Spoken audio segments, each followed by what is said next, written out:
Isang magandang araw po sa inyong lahat, mga minamahal kong mga kapatid sa Panginoon. Ito po ang inyong lingkod, si Pastor Ruel Camya po, mula po dito sa Winnipeg, Manitoba, Canada, para po sa ating pag-aaral ng salita ng Diyos ngayon pong umaga. Welcome po sa Tinig ng Pag-asa. Humihingi po ako ng paumanhin kahapon at hindi po tayo nakapag-broadcast sa kadahilan ng ang akin pong may bahay ay sinamahan natin sa kanyang ultrasound, no? Meron pong kailangang tingnan sa kanyang katawan at in ultrasound po siya. We are going to wait for the result of that. Meron po siya another checkup sa February 11. So kindly include my wife sa inyo pong mga panalangin para po sa kanyang kalusugan at para po sa kanyang physical health. Ayan. So, sa araw pong ito, ang ating pag-aaral ay pinamagatan po nating The Reformed View on the Parable of the Wise and Foolish Virgins. Ito po ay may kinalaman sa parable ng ating Panginoong Hesukristo. At ang parable na ito, titingnan natin doon sa perspektibo ng ating tinitindigang pananampalataya. Madalas po kasi pag tinitingnan ang parable at pinag-aaralan ito, marahil nakarinig na kayo ng mga turo at mga aral in regards sa mga parable, tinitingnan po nila ito minsan out of context. Kaya tayo po titingnan natin ang pag-aaral na ito ayon sa tunay na konteksto at kung ano ang ipinapahayag nito maging sa panahon natin. So samahan po ninyo ako, matatagpuan po natin ito sa 13 versikulo na nakasulat sa Matthew 25. Samahan niyo po ako at atin po itong basahin. At that time, the kingdom of heaven will be like 10 virgins who took their lamps and went out to meet the bridegroom. 5 of them were foolish and 5 were wise. The foolish ones took their lamps but did not take any oil with them. The wise ones, however, took oil in jars along with their lamps. The bridegroom was a long time in coming, and they all became drowsy and fell asleep. At midnight, the cry rang out, "Here's the bridegroom, come out to meet him." Then all the virgins woke up and trimmed their lamps. The foolish one said to the wise, "Give us some of your oil. Our lamps are going out." "No," they replied, "there may not be enough for us and you. Instead, go to those who sell oil and buy some for yourselves." But while they were on their way to buy the oil, the bridegroom arrived. The virgins who were ready went in with him to the wedding banquet, and the door was shut. Later the others also came. "Lord, Lord," they said, "open the door for us." But he replied, "Truly I tell you, I don't know you. Therefore, keep watch, because you do not know the day or the hour." Pagpalain nawa ng Panginoon ang pagkabasang ito ng kanyang mga salita na sa araw pong ito ay ating pagbubulayan. Mga minamahal na mga kapatid, the story or the wise and the foolish virgins is typically grounded in understanding the parable as a warning to be spiritually prepared for the return of Christ. Ang kwentong ito'y bilang paalala at ginawang pundasyon upang paalalahanan tayo na maging handa sa nalalapit na pagdating ng ating Panginoong Hesukristo. At ito po'y warning para sa mga mananampalataya sa panahon natin ngayon. This parable is seen as part of a broader teaching ng ating Panginoon sa Matthew 24 hanggang Matthew 25. Ang dalawang chapter na ito ay tumatalakay sa second coming of Christ o yung tinatawag na end times. At mahalaga na makita natin sa mga kapitulong ito na hinahamon ang present day believers, ang church, ang mga mananampalataya na maging ready sa pagbalik ng bridegroom. So, uunahin ko pong ipaunawa na napakahalagang maintindihan ng mga believers, ng mga mananampalataya, na ang Panginoon ay babalik at meron po siyang mga naging palatandaan sa kanyang pagbalik. Pero gusto ko pong linawin, walang nakaalam kung kailan siya babalik. Kaya po lagi ang hamon sa atin bilang mga mananampalataya ay maging handa sa kanyang pagbalik. Now, tingnan po natin ang breakdown of the key elements ng pag-aaral na ito ayon sa view ng mga reformado, ng mga reformers, ng mga Presbyterians, ng naniniwala sa covenant theology, na tayo bilang mga mananampalatayang nakasalig sa pananampalatayang reform, paano natin to binabasa? Kasi kung ang mga pastor na Pentecostal at yung ibang mga dispensational ang titingin nito, wala na pong gagawin yung mga yan kundi manakot ng manakot. Naku, eto ganyan, darating na si Kristo, meron pang nanghuhula ng petsa, meron pang mga pumalpak na dadating daw si Kristo noong year 2000. Si Kibuloy ang pangunahing mandarayang pastor na ginawa yon, na kinuha yung mga pera ng mga miyembro dahil si Christ daw darating noong year 2000. Wala naman dumating. At noong walang dumating, gumawa siya ng panibagong doktrina na siya raw yung Kristo na dumating na. Paano naman makakaporma yung mga miyembro nun sa ganong klase ng panloloko? Hindi po ba? Pabago-bago ng teaching, pabago-bago ng sinasabi. Kaya maging ang mga talata nagiging kalituhan tuloy sa mga magsisipakinig. Kaya tayo po ngayon, titingnan natin ito ayon sa sinasabi ng ating mga naunang mga magulang at ng pananampalatayang reform. So let us look at the context na po. Breakdown of the key elements from a reformed perspective ng parable of the 10 virgin. Una, let us look at the context of the parable. Ito pong parable na ito ng 10 virgins ay parte ng teaching ng Panginoon doon sa tinatawag na Olivet Discourse. Ano po itong Olivet Discourse? Ito po yung matatagpuan sa Matthew 24:25, where Jesus speaks about the end of the age. Jesus speaks of the coming judgment and the need for the believers to be ready for His coming. Ito po yung Olivet Discourse kasi po ito ay mga pahayag ng Panginoon doon sa Mount of Olives. So the main theme of the parable is no other than but readiness. Being ready for the coming of the bridegroom. Ito po yung context. So yung 24 at 25 ng Book of Matthew speaks of being ready because the bridegroom will come. And the bridegroom is no other than but Jesus. So yun po yung context. Kaya pag binabasa nyo yung mga parable, yung chapter 24 and chapter 25, dapat ninyo maintindihan na ang layunin noon ay paghandain ang mga tagapagbasa na ang makakaunaw at makakaintindi lang naman ay mga mananampalataya. For the non-believers, hindi po nila ito mapag-uunawa. Pero kung ikay mananampalataya, pag nabasa mo ang Matthew 24 and 25, makikita mo na itutulak ka nito na maging handa.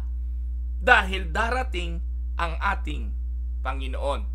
So, yun po yung theme ng parable, at ang context ng parable ay ang pagsasalita ng Panginoon sa coming judgment, at ang mga believers, take note, believers must be ready.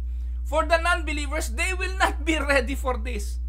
Tandaan po ninyo, ang mundo tatakbo sa kanyang gustong takbo nang walang paghihintay sa darating ng Panginoon, nang walang anticipation sa coming Christ, because they will have no concern about it. Ang mga non-believers, wala silang concern doon. In fact, wala nga silang pakialam darating o hindi. Pero yung believers, yung mga mananampalataya, dapat tayong maging handa kasi pinaniniwalaan natin darating at babalik ang Panginoon. Now, let us look the characters of the parable. Yun ang pangalawa, Let us look at the characters in the parable. Sino ba ang mga taong matatagpuan natin. Ang sabi po sa parable, merong virgins. The virgins in this parable, binigyan ng number, 10. There are 10 virgins waiting for the bridegroom. The 10 virgins can be seen as representing those who profess to be Christian or part of the visible church. Ulitin ko, yung 10 birhen na ito ay pwedeng makita bilang representasyon na nagpapahayag sila na sila'y Christian.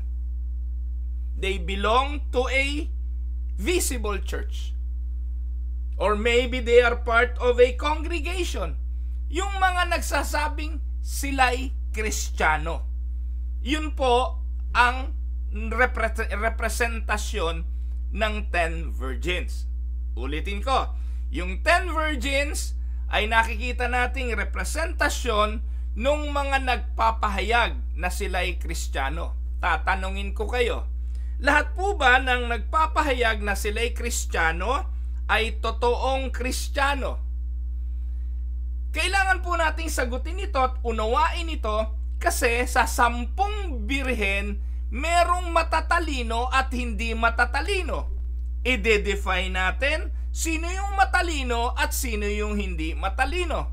Una, tingnan natin ngayon yung wise virgins. Sino sila? Yung wise virgins, they represent those who are truly prepared and have spiritual vitality, symbolized by having extra oil for their lamps, and they are ready for the bridegroom's coming. So yung wise virgins, naglalarawan at ipinapakita ang buhay na pagiging handa, puno ng spiritual vitality. Yung mga hinighlight ko po dyan, mahalagang elemento yan. Puno ng spiritual vitality at meron silang anticipation of the coming bridegroom. They have an extra oil for their lamps. Yan. Now, tingnan natin naman yung foolish. The foolish virgins, sino sila?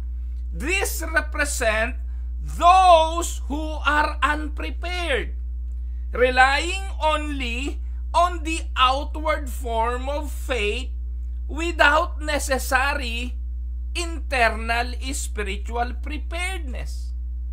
They do not have enough oil for the lamps, symbolizing the lack of true sustaining faith. So ayan po ang paliwanag, nasa screen. Pwede niyo yung screenshot para patuloy ninyong basahin at pagbulay-bulayan. Yan po yung mga karakter sa ating parable. Siyempre, yung bridegroom na padating, isa pa yon sa karakter.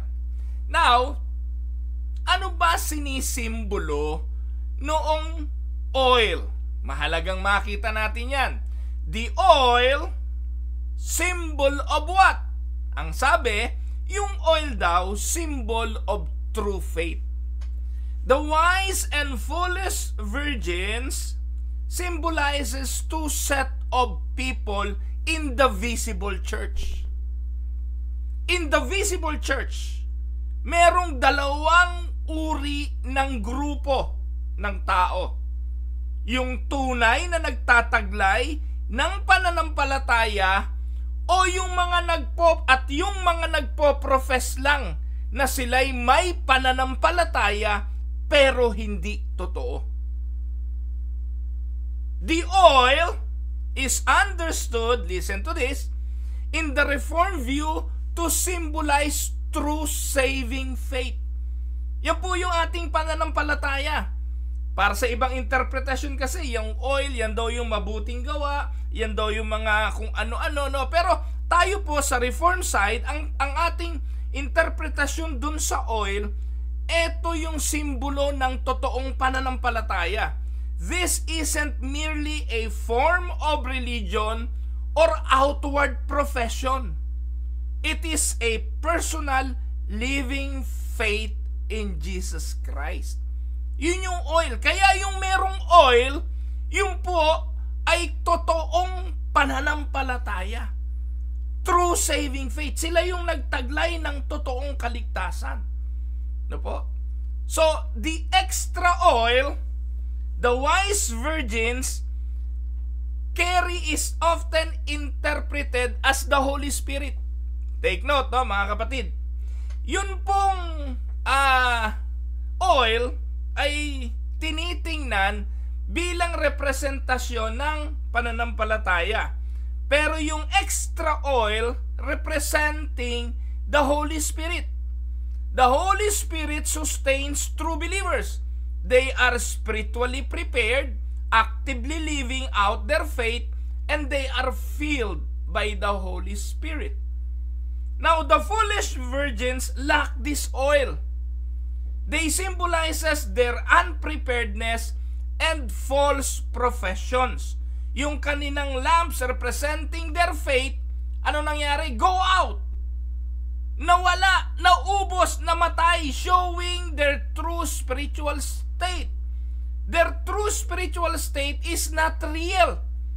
Kasi kung totoo yung oil na yun, hindi yun mauubos. Kasi it will be sustained by the Holy Spirit. Pag hindi ito, pag ito'y naubos, it is just a, ano tawag doon? An outward manifestation. It is only a profession of faith, pero wala talaga yung katotohanan nito. And take note, mga kapatid, hindi natin malalaman kung sino-sino ito unless ini-reveal na ito mismo ng bridegroom. Kaya maging sa loob ng church, marami ang naandoon, inaakala natin na sila'y wise, inaakala natin na sila'y true believers, and yet pagdating ng panahon, hindi pala sila totoo. Nakuha niyo po? So the bridegroom's delay is a key aspect of the parable. Ang hindi agad pagdating ng bridegroom ay malaking aspeto sa pag-unawa ng parable. Bakit? It speaks of the uncertainty kung kailan babalik si Christ. At dahil hindi siya agad bumabalik, dito ngayon magkakasukatan kung sino ang totoo at kung sino ang hindi. Ano po? Sabi po, sa ating perspective, this delay emphasizes that Christian believers must be patient and must be persistent in faith despite the seeming delay of Christ's return. Kaya nga tayo bilang mga mananampalataya nagpapatuloy, hindi nagpapabaya, nagpe-persevere. Kaya nga ang isa sa ating pinaniniwalaan sa tulip, yung letter P, ay yung perseverance of the saint, na yung tunay na mga believer magpe-persevere. Why? Because they have persistent faith. Nakuha niyo po, mga kapatid.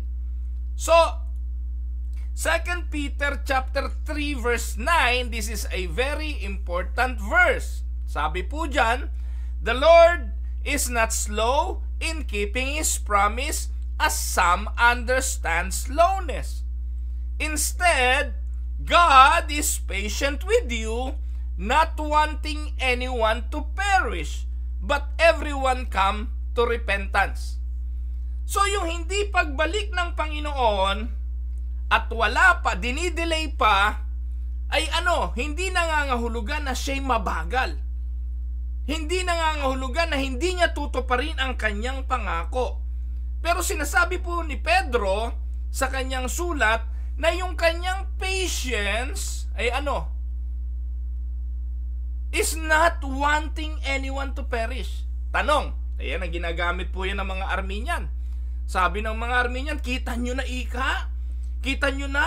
Ayaw ng Diyos na may mapahamak, not wanting anyone to perish.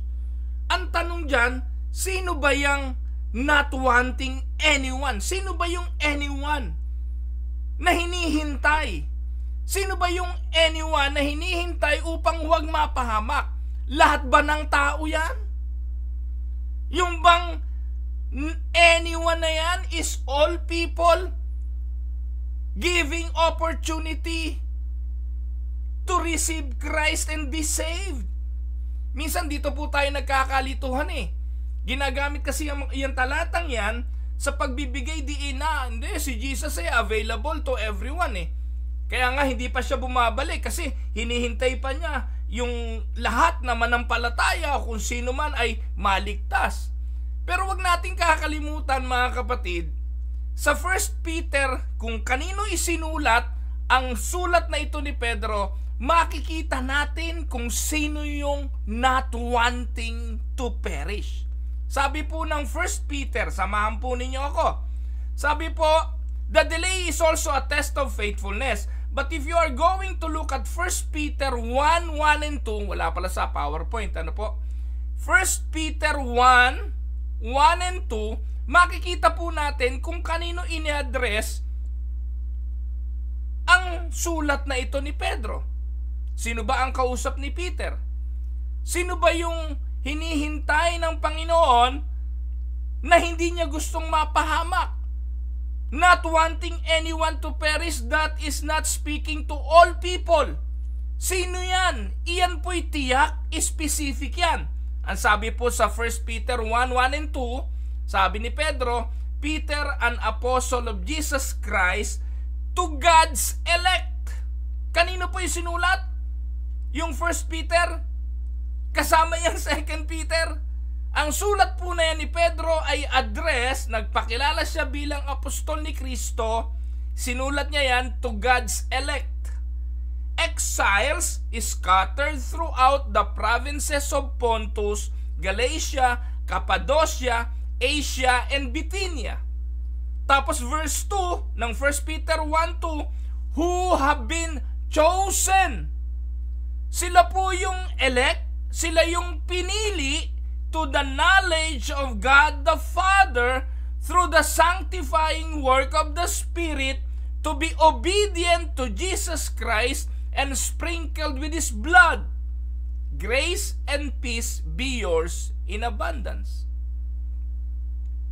Kaya yung hinihintay na yan, na huwag mapahamak, sila yung mga elect, sila yung mga pinili, sila yung mga chosen according to the foreknowledge of God. Kaya dinidelay. Kasi meron pang mga elect na hindi pa pumapasok sa tunay na iglesia. Meron pang hindi nakakapasok at hinihintay pa na ma-convert at ma-regenerate and then ma-convert ng Santong Espiritu. So this delay is also a test of faithfulness.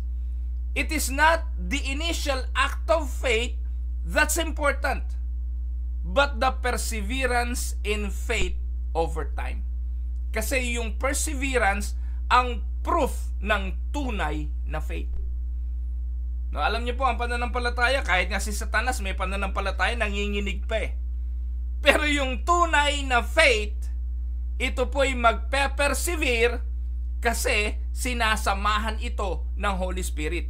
Yung Holy Spirit, yun yung extra oil. Siya yung magsusustain, siya yung magpe-preserve. Kaya yung perseverance of the saints, ano po yun? Kaakibat noon, yung preservation of the saints. Sino nagpe-persevere? Yung mga believers. Bakit nagpe-persevere? Because of the preservation of the same Holy Spirit who regenerated them. They will sustain. They can be sustained hanggang huli. Amen? Makakapanatili sila hanggang wakas. Makapaghihintay sila hanggang wakas dahil sa Holy Spirit. Yung Holy Spirit, yun ang extra oil. Amen? So, makikita natin yung delay ng Panginoon, it doesn't mean laziness or slowness. Instead, God is patient because He doesn't want anybody to perish. Tanong, sino yung anybody or anyone? those are the elect, those are the chosen, pinupuno pa. Hindi pa ho kumpleto. May mga maliligtas pa na pinili ng Diyos bago siya babalik. Amen? Kaya tayo nangangaral pa ng ebanghelyo. Hindi tayo tumitigil. Bilang mga naandoon sa Reform View, hindi po tayo tumitigil sa evangelism because that is a mandate of God that we need to do. Amen? Kasi pag nangangaral tayo, yung pinili ng Diyos sa kaligtasan, ito yung magbubukas ng kanilang puso para kilalanin na ang Kristo ang tunay na tagapagligtas. Panlima, the sudden coming of the bridegroom. Ang pagdating ng bridegroom, unexpected. The unexpected arrival. Ito po, pakinggan nyo. Pag dumating ang Panginoon, isa lang ibig sabihin, lahat ng elect, lahat ng chosen, ay nanampalataya na. Kasi babalik na siya para kunin ito. Hanggat hindi bumabalik ang Panginoon, tandaan ninyo, maaaring meron pang ipapanganak na elect, meron pang hindi pa ipinagbubuntis na elect, hindi pa babalik ang Panginoon. But He will surely come unexpectedly. The unexpected arrival of the bridegroom at midnight symbolizes the suddenness and unexpected nature of Christ's return. So, in Reformed thought, this emphasizes that believers must always be ready. Tayo bilang mananampalataya dapat laging handa. The suddenness of Christ's return means that there is no opportunity to prepare. Once the moment comes, it is now or never. Wala nang bukas, wala nang mamaya, wala nang teka muna. Yung pagdating ng Panginoon ay final. So we must be ready. So the foolish virgins, look at this. The foolish virgin last minute attempts to procure oil symbolize that once the time has passed, there will be no second chance. It leads to their exclusion from the wedding feast, a symbol of eternal fellowship with Christ. The coming of the bridegroom symbolizes what? Wedding feast. At ang makakasama lang doon ay yung tunay na bride. Yung hindi bride, they will be excluded. Again, sino yung bride ni Christ? The church. The invisible church from different denominations all over the world. That is the church. Pero within that context of a visible local congregation and religion, marami doon akala nila sila'y bride. But they are not. Matthew 20 o Matthew 7. Sabi po, darating yung time, the door will be closed. The closing of a door. It is a warning. The door of the feast is shut after the wise virgins enter. Anong ibig sabihin nun? Pagpasok ng mga babaeng ikakasal, sinalubong nila ang bridegroom. Papasok sila, symbolizing finality, isasara ang pinto. The finality of judgment. The foolish virgins, when they finally arrived, noong pumunta sila kung saan-saan, inisip nila nakakuha sila ng langis, pagbalik nila, ano sabi? Kumatok sila, papasukin nyo kami, but ano sabi? I never knew you. I never knew you. From the beginning, kahit na sinasabi nilang sila'y virgins, na sila'y part ng invisible church, na sinasabi nilang sila'y believer, hindi pala sila kilala in the first place. This is a stark warning that Matthew is not enough.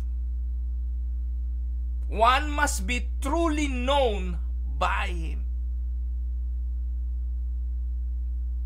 Hindi po sapat yung nagpo-profess hindi lahat ng nagpo-profess ay kilala ang Panginoon. Kagaya po na sinasabi sa Matthew 7:22-23. Ano po ang sabi dyan? Many will say to me on that day. Kailan yung day na yan? That is the day.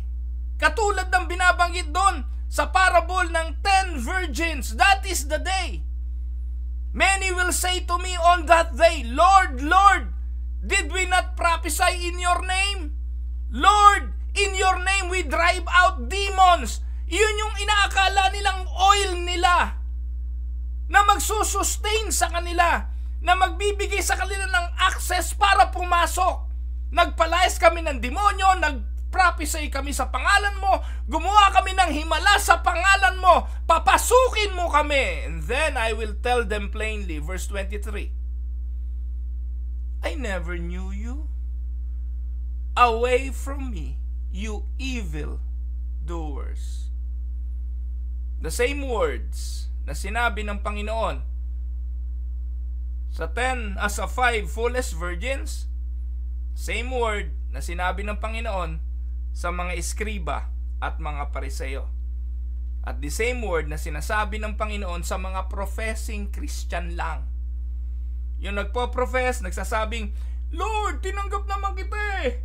No, sumunod nga ako sa prayer eh. Ni-receive nga kita, tanda ko nga yung date eh. Sinabi ng pastor, tandaan ko to kasi ito yung araw na tinanggap kita eh.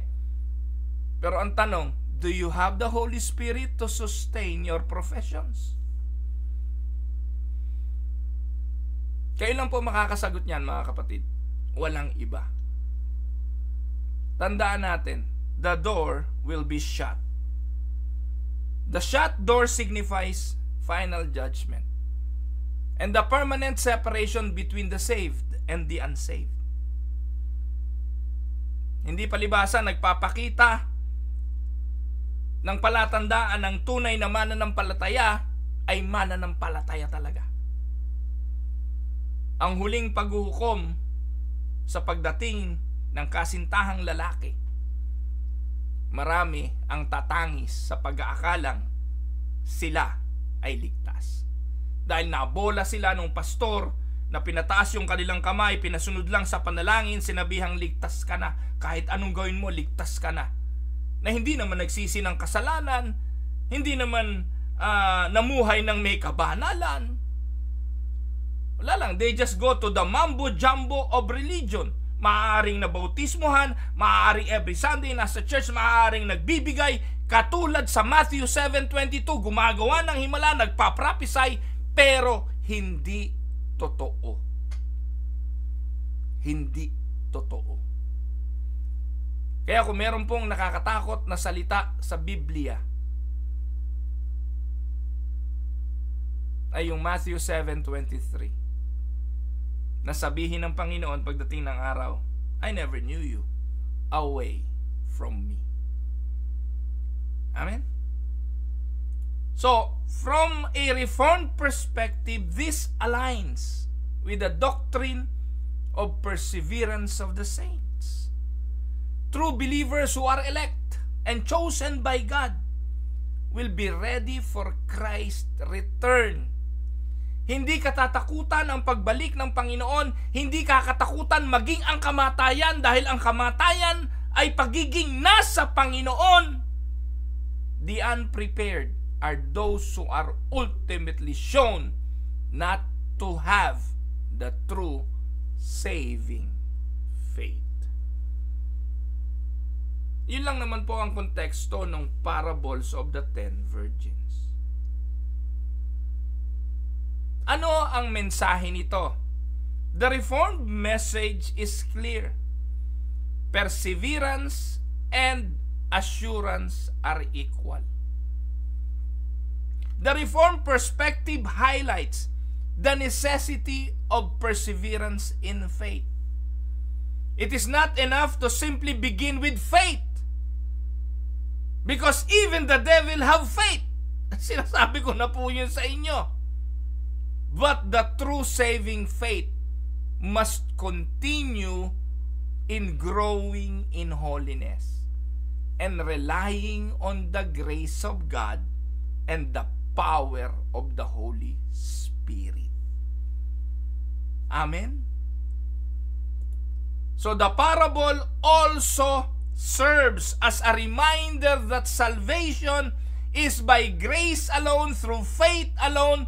However, a true saving faith will be demonstrated by being spiritually prepared, living out that faith, and growing in a personal relationship with Christ.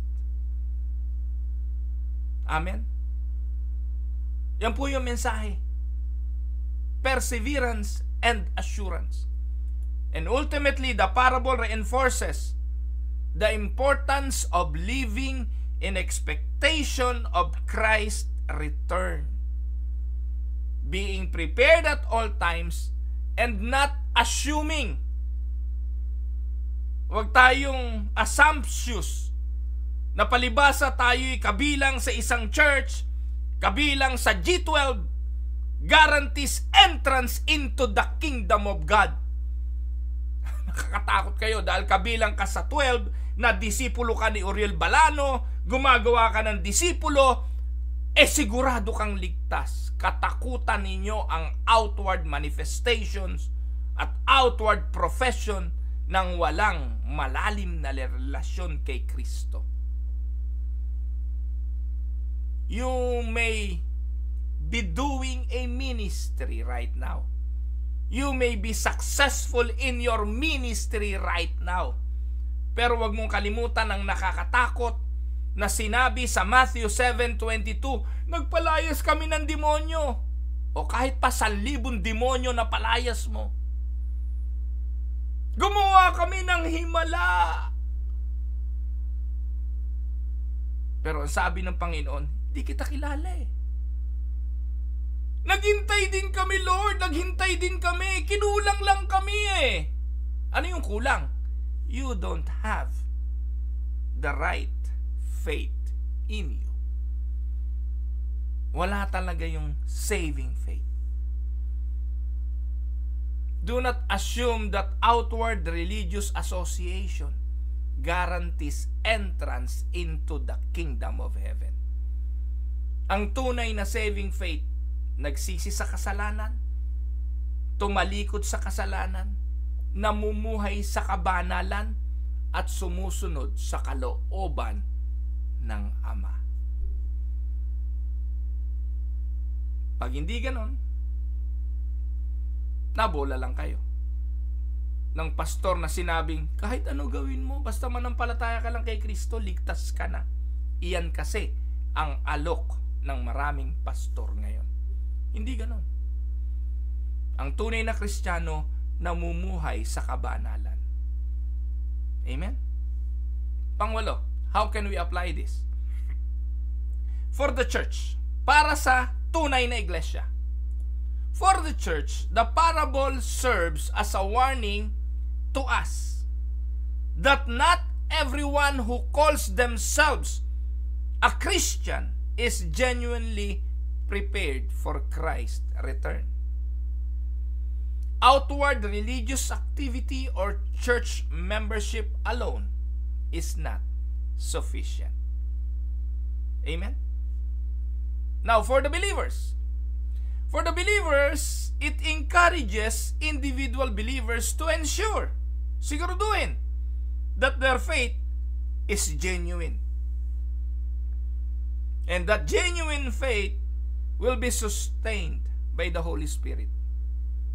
And it will be expressed in a life of obedience and readiness for the Lord's return. Now, for the unbelievers, para sa hindi mananampalataya, it serves as a caution that lip service and religious rituals, like the lives of the Pharisees, will result in eternal exclusion. Amen? So bilang conclusion, in the Reformed tradition, the parable of the wise and foolish virgins highlights the importance of genuine faith. It highlights the spiritual preparation, and it highlights the perseverance of believers in anticipation of Christ's second coming. It is a warning against mere outward religion or complacency, urging all believers to be vigilant, to be ready, and to be actively cultivate a relationship with Christ through the work of the Holy Spirit. Amen?